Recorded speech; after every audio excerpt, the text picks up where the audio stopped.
அனைவருக்கும் திருப்புகழ் வணக்கம். அடியேன் கந்தபாதகுமரன். என்னுடைய முருக அனுபவங்கள் அடியேன் உங்களுடன் பகிர்ந்து கொள்ள விரும்புகின்றேன். நிறைய அனுபவங்கள் இருக்குது எனக்கும் முருகனுக்கும்.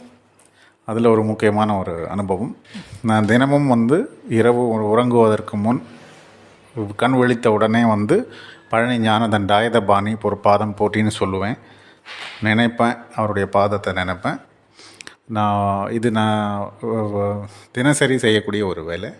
அடிக்கடி பார்த்திங்கன்னா உறங்கி நம்ம பெட்டுக்கு போயிட்டு தூங்கும் போது சொல்லுவேன், அவருடைய பெயரை சொல்லி பழனி தண்டாயுதபாணி போற்றி உன் பாதம் போற்றி முருகா அப்படின்னு சொல்லிட்டு தூங்குவேன். தூங்கும் போது பல நாட்கள் தூக்கம் வராது. நிறைய அந்த முருக சிந்தனை இருக்கும், முருக நினைப்பும் இருக்கும். ஒரு நாள் இது இப்போ ரீசெண்டாக நடந்தது. ஒரு நாள் பார்த்திங்கன்னா அந்த நினைப்பு அதிகமாகிடுச்சு. முருகனை அதாவது கோயிலுக்கு போகணுன்ற எண்ணம்லாம் எதுவும் கிடையாது. திடீர்னு பார்த்திங்கன்னா அந்த முருகனுடைய நினைப்பு அதிகமாகிடுச்சு. பழனி தண்டாயுதபாணி மேலே ரொம்ப ஒரு இறுக்கமாயிடுச்சு. திடீர்னு என்ன இது நான் பெட்டில் படுத்துட்ருக்கிறேன், யோசித்துட்டே இருக்கிறேன். நேரம் பார்த்திங்கன்னா அந்த டைம் கிட்டத்தட்ட ஒரு 10:30 10:40 இருக்கும். நைட்டு 10:45 அந்த மாதிரி இருக்கும். நைட்டு இரவு நான் சொல்கிறது. நினச்சிட்டே இருக்கிறேன், கண்ணில் தண்ணி வருது எனக்கு. என் வாழ்க்கையில் நடந்தது இதெல்லாம் நினைக்கும் போது அவருக்கு புரிந்த கருணை, அவர் கொடுத்த செல்வம், இதெல்லாம் நினைக்கும் போது நான் எவ்வளோ உனக்கு கடன் பட்டிருக்கிறேன், உன்னை நான் எப்போ பார்க்க போகிறேன் அப்படின்னு நினைக்கும் போது நிறையா அந்த மாதிரி 10:45 ஆகுது. 10:30 10:45 நினச்சிட்டே இருக்கிறோம், படுத்துகிட்டே இருக்கிறோம், தூக்கம் வரல. திடீர்னு சரி பார்க்க போகலான்னு திடீர்னு எந்திரிச்சேன், குளித்தேன். அரை மணி நேரத்துக்கு ரெடி ஆகிட்டேன். குளிச்சுட்டு நேராக ஒரு ரயில்வே ஸ்டேஷன். இதெல்லாம் 11:30க்கு நடந்துகிட்ருக்கு. அதாவது நான் கோயிலுக்கு போகணுன்ற எண்ணம் கிடையாது. 10:30 மணிக்கு 10:45 11 மணி வரையும் நான் கோயிலுக்கு போகணுன்ற எண்ணம் கிடையாது. படுத்துட்ருக்கிறேன், நினைப்பில் இருக்குது. திடீர்னு பார்த்திங்கன்னா இந்த மாதிரி ஒரு நிகழ்வு. 11 மணிக்கு எந்திரிச்சு குளிக்க போயிட்டேன். சடனாக நினச்சேன் போயே ஆகணும். ஏன்னா ரொம்ப மனசில் நிறைஞ்சிச்சு. சரி இன்றைக்கி போயே ஆகணும் அப்படின்ட்டு உடனே கிளம்பி என்ன பண்ணிட்டேன், குளித்து அரை மணி நேரத்தில் எனக்கு பார்த்திங்கன்னா அங்கே 12 மணிக்கு ட்ரெயின் இருக்குது ரெகுலராக. இங்கே திருப்பத்தூரில் இருந்த ட்ரெயின் 12 மணிக்கு ட்ரெயின் ஏறணுன்னா காலையில் அங்கே 6 மணிக்கு பழனிக்கு போயிடுவேன் நான். ஸோ நேராக போனேன். நான் புக் பண்ணல, ப்ரீ புக்கிங்லாம் எதுவுமே கிடையாது. எப்படியோ ஒன்று போகிறோம் அப்படின்ட்டு நினச்சிட்டு உடனே எழுந்தேன், குளித்தேன். திடீர்னு எங்கள் வீட்டில் எழுப்பி அவங்களுக்கெல்லாம் சொல்லிவிட்டு திடீர்னு கிளம்புனா அவங்க ஆச்சரியத்தோடு பார்த்தாங்க. என்ன திடீர்னு என்ன இந்த மாதிரி இப்போ போகிறீங்க வரீங்க அந்த மாதிரி கேட்டாங்க. பதில் எனக்கு சொல்ல தெரியல.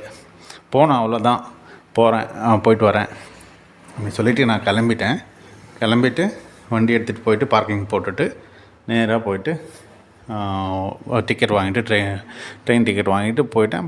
ட்ரெயின் வந்துச்சு, ஏறியாச்சு. 12 மணிக்கு ட்ரெயின் ஏறியாச்சு. 11 மணிக்கு நான் பெட்டில் இருக்கிறேன். 11 மணிக்கு வீட்டில் பெட்டில் தூங்கிட்டுருக்கிறேன், படுத்துட்டு யோசித்துட்ருக்கிறேன். படுக்க ஏறையில் 11:05 11 எழுந்திரிச்சு ரெடி ஆயாச்சு. 12 மணிக்கு ட்ரெயின் ஏறியாச்சு. காலையில் 6 மணிக்கு பழனி வந்தாச்சு. எந்த பிளானும் கிடையாது. இது அப்புறம் 6 மணிக்கு வந்தாச்சு. எல்லாம் ஃபோனுங்கெல்லாம் வச்சுட்டு நேராக நான் போயிட்டு பழனி அந்த மண்ணில் இருக்கிற தெய்வத்தெல்லாம் எல்லாமே பார்த்துட்டு அதன் பிறகு கிரிவலம் எப்போவுமே என்னுடைய பழக்கம். அது பழனிக்கு போனாவே மலையை சுற்றி வருவேன். மலையை சுற்றி சந்தோஷமாக அதை நான் அனுபவித்து அதுக்கப்புறமா தான் மலை ஏறுவேன். அவசரப்பட மாட்டேன். கடகடன்னு ஓடுறது, மேலே போகிறது, உடனே பார்த்துட்டு ரிட்டர்ன் அப்படியெல்லாம் பண்ண மாட்டேன். போயிட்டு மலையை சுற்றி வந்துட்டு மேலே போயிட்டு அதுக்கப்புறமா தான் படி ஏறும்போது ரொம்ப நிதானமாக தான் ஏறுவேன். ஏன்னா அந்த ஒவ்வொரு படியும் எனக்கு வாழ்க்கையில் கிடைத்த வெற்றி படி மாதிரி. அந்த ஒரு படியும் நினச்சாலே எனக்கு அழுக வந்துடும். அந்த மலையில் எனக்கு சாமியை மேலே போய் பழனி ஆண்டவரை பார்க்குறத விட இந்த ஒவ்வொரு படியில் ஏறும்போது ரொம்ப மனதுக்கு நெகிழ்வாக இருக்கும். அந்த படியில் உட்காந்து ரொம்ப மெதுவாக போவேன், அனுபவித்து ஏறுவேன். யாரையும் நினைக்க மாட்டேன். இன்றைக்கி நம்ம பழனி ஆண்டவங்கிட்ட வந்திருக்கிறோம், அந்த அருளை கொடுத்துருக்குறாரு, அது மட்டும்தான் நினைவில் இருக்கும். இப்படி தான் நான் மைண்டில் வச்சுப்பேன். எப்போவுமே நான் பச்சை கலர் வேஷ்டி தான் கட்டுவேன். நிறைய அந்த பச்சை கலர் வேஷ்டி கட்டினாவே எனக்கு அந்த முருகன் கூடவே இருக்கிற மாதிரி ஒரு ஃபீல் இருக்கும். அதனால் எப்போயுமே நான் பச்சை கலர் வேஷ்டி கட்டுவேன். செவ்வாய் கிழமைனா கட்டிடுவேன். பச்சை கலர் வேஷ்டினா அவ்வளோ அலாதி ஆனந்தம் எனக்கு. அதை கட்டணுன்னாவே எடுத்து கட்டிக்கினா அவ்வளோ சந்தோஷமாக இருக்கும். இப்போ அதை போயிட்டு மேலே போயிட்டு இறைவனை பார்த்துட்டு, அந்த இறைவனை பார்த்தது நான் ஒரு தனி பதிவாக போடணும். அன்னைக்கு நடைபெற்றது அது நான் அப்புறம் சொல்கிறேன், இன்னொரு பதிவில் சொல்கிறேன். மேலே போயிட்டு பழனி ஆண்டவனை தரிசித்து அதுக்கப்புறம் வந்து எந்த விதமான இதுவும் இல்லாமல் பிரசாதம் சாப்பிட்டு அதுக்கப்புறம் அன்னதானம் சாப்பிட்டேன். அன்னதானம் எல்லாம் சாப்பிட்டு முடித்து அழகாக அந்த ஒரு நாள் ஃபுல்லாக அங்கேயே சந்தோஷமாக இருந்தேன். ஈவினிங் வரையும் பார்த்துட்டு திரும்ப கீழே கிட்டத்தட்ட ஒரு 5:30 மணிக்கு தான் நான் கீழே இறங்கி வந்தேன். எல்லாம் இறங்கி வந்து மேலேயே அங்கே எல்லாம் கொஞ்சம் உட்காந்து அங்கே எல்லா இடத்துலையும் அங்கே கொஞ்சம் நேரம் உட்காருவேன். நான் உட்காந்து நல்லா ரிலாக்ஸாக இது பண்ணிவிட்டு ரிட்டன் வந்து வெளியே வந்து திரும்ப ட்ரெயின் பிடிச்சி திரும்ப மறுநாள் வந்துட்டேன். இப்போ இது என்ன இதில் சொல்ல வரேன்னா, என்னுடைய அனுபவத்தில் திடீர்னு தூங்கிட்டுருக்கிறேன், படுத்துட்ருக்கிறேன், ஒரு சிந்தனை ஓடிட்டுருக்குது. அவரை நினச்சேன், அவர் வர வச்சிட்டாரு. ஒரு கோயிலுக்கு என்ன ஒரு பிளான் பண்ணோம் இல்லையா, அவர் பிளான் பண்ணிட்டார். டக்குன்னு கிளம்பி போயிட்டேன். இது ஒரு மிகப்பெரிய அனுபவம். அன்றைக்கி போயிட்டு அந்த பழனி ஆண்டவரை பார்த்த அனுபவம் இன்னும் அது ஒரு தனியாகவே போடணும். அதில் ஒரு நிறைய விஷயம் இருக்குது, அது அப்புறம் நான் தனியாக சொல்கிறேன். இப்படி ஒரு அனுபவம் இது உங்களுக்கு பிடிச்சிருந்தா எடுத்துக்கோங்க. இது என்னுடைய அனுபவம். இன்னும் நிறைய அனுபவங்கள் இருக்குது.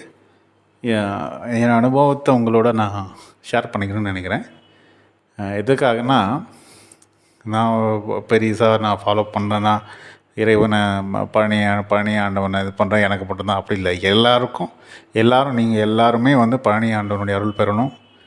அவர் ஒரு கருணை கடல், அவர் ஒரு ரொம்ப ஏகாந்த மூர்த்தி, ரொம்ப பிரசித்தி பெற்ற மூர்த்தம். அவருக்கு இணையே சொல்லவே முடியாது. அது சொல்லக்கூடிய வார்த்தையால் விவரிக்க முடியாது. அது ஒரு பாண்டிங். அதை வந்து நீங்களும் பெறணும், எல்லோரும் நல்லா இருக்கணும். நீங்களும் உங்களுடைய சுமைகள் கண்டிப்பாக நீக்கப்பட்டு வெற்றி குவிக்கப்படும் உங்கள் வாழ்வில். பழனி காலை வச்சிட்டிங்கனாவே நீங்கள் நல்லா குறித்து வச்சுக்கோங்க. நன்றி.